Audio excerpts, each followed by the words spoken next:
Hello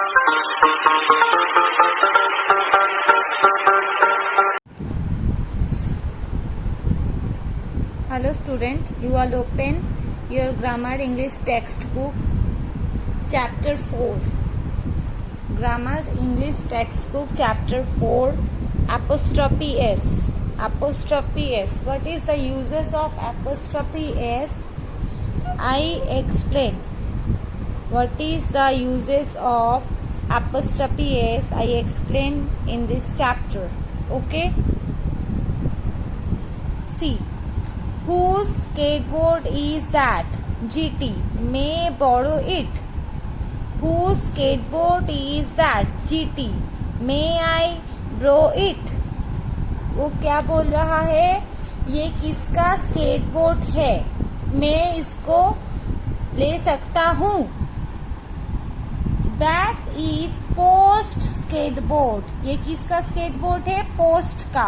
यहाँ पे देखिए पोस्ट का है तो पोस्ट के साथ एपोस्ट्रोफी एस ऐड हुआ है. जो जिसका होता है, कोई चीज का कोई ओनर होता है तो उसके साथ हम एपोस्ट्रोफी एस को ऐड करते हैं.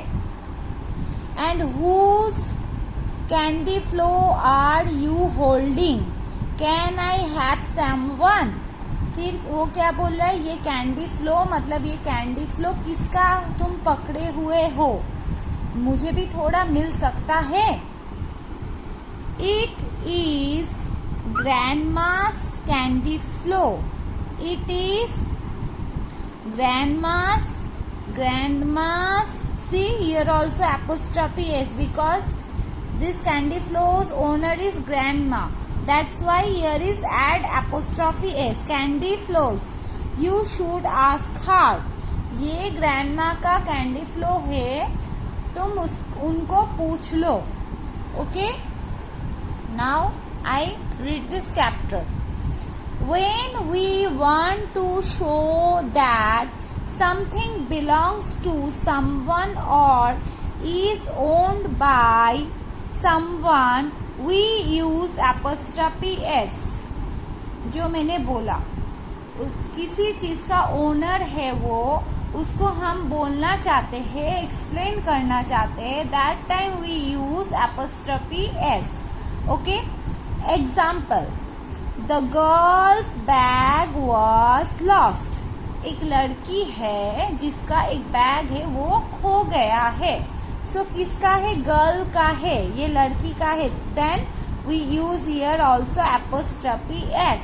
The girl's bag was lost. Okay?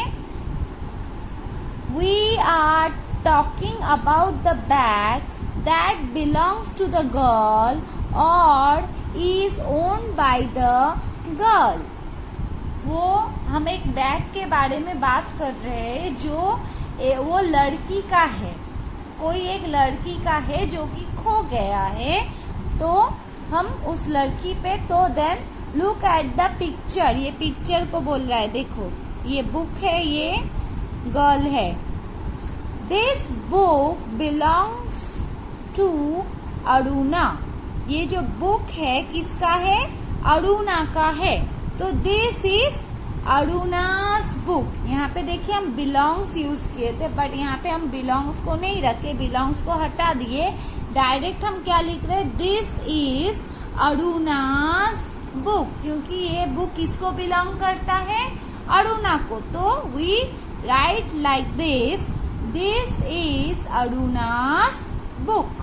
Okay? Now turn the page. Now page number 16. Next page. This card belongs to Mr. Nair. This card belongs to Mr. Nair. So how we write? This is Mr. Nair's card. Nair का है, so we write here this is Mr. Nair's add apostrophe s card. Next. That house belongs to Jaideep. ये house किसका है? जयदीप का है. That is a Jaydeep's house. That is a Jaydeep's house. Now next, this collar belong to my dog. ये जो collar है ये किसका है? मेरे dog का है. तो then we write this is my dog's collar. This is my dog's collar. Last, Gita has long hair. Gita का क्या है? लंबा hair है. गीता's hair is long. गीता's hair is long. We use an apostrophe s followed by s when we show belonging or ownership. वो उसका है जब हम शो करते हैं तब हम एस के साथ एपोस्ट्रोफी जोड़ते हैं. Remember that just adding s to a naming word also meaning more than one. खाली अगर आप एस ऐड करोगे तो वो प्लूरल हो जाता है. पकड़ लीजिए गर्ल्स, खाली मैं एपोस्ट्रोफी एस नहीं डाली हूँ, ओनली मैं गर्ल्स लिखी, ओनली एस ऐड की हूँ गर्ल के साथ, तो वो मोर देन वन गर्ल हो जाता है, एक से ज्यादा लड़की हो जाता है. That is why use the apostrophe is so important. इसके लिए हमें वहाँ पे एपोस्ट्रोफी एस ऐड करना बहुत जरूरी है.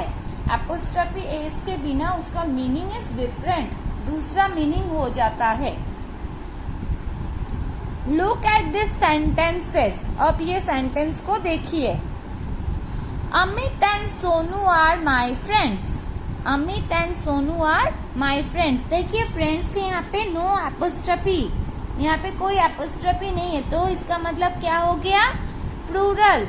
अमित और सोनू दोनों ही मेरे दोस्त है.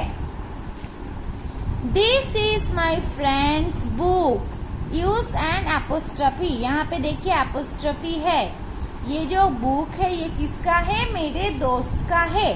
तो दोनों का meaning is different. Apostrophe s और एस ऐड करने से मीनिंग अलग हो जाता है. Examples. The uniform of the children were smart. The children's uniforms were smart. The uniforms of the children were smart. इसका मीनिंग अलग है. And the children's uniform were smart. इसका मीनिंग भी अलग है. The purses of the woman were stolen. The woman's purses were stolen. Both are different. We do not usually use an apostrophe when non-living things. जब non-living things के बारे में हम बात करते हैं, non-living thing में जो जिंदा नहीं है उसके बारे में जब हम बात करते हैं तब हम apostrophe s यूज नहीं करते हैं. Countries, days of the week and months are expectation. Okay? Now next. अब देखिए यहाँ पे कुछ एक्सरसाइज दिया है, वो हमें करना है. Match the correct answers in the kites and the balloons. You can make the lines look like steerings. The bottles of the baby. The bottle of the baby. यहाँ से देखिए जा रहा है क्या है? The baby's bottle. बॉटल किसका है? Baby's bottle. The teacher's cup. The teacher's cup. The cup of the teacher. The teacher's cup. The cup of the teacher. The glasses of the doctor. The doctor glasses. ये page का मैं आप लोगों को photo click करके भेज दूंगी, आप लोग कर लेना, क्योंकि इसमें मैं ऐसे दिखाऊंगी तो आप लोगों को समझ नहीं आएगा. उसको आप लोग मैच कर लीजिएगा. ओके. नाउ नेक्स्ट देखिए. This read this sentence carefully. Some words are is italics. Join this words using an apostrophe and rewrite the sentence. The first one has been done for you.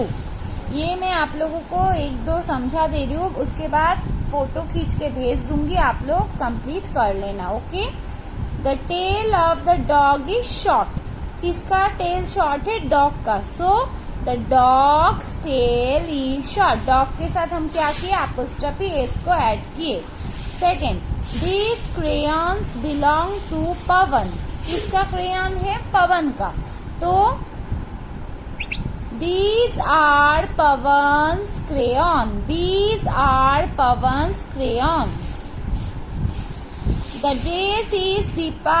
The dress of Deepa is new. Deepa's dress is new. किसका dress new है? दीपा का. तो Deepa's dress is new. The shirt of the beggar is torn. The beggar's shirt is torn. The beggar's shirt is torn. The cubs of the tiger are cute. The tiger's cubs are cute. इस page में भी है, मैं आप लोगों को click करके भेज दूंगी, आप लोग कर लेना. ओके. इसको कंप्लीट करना है.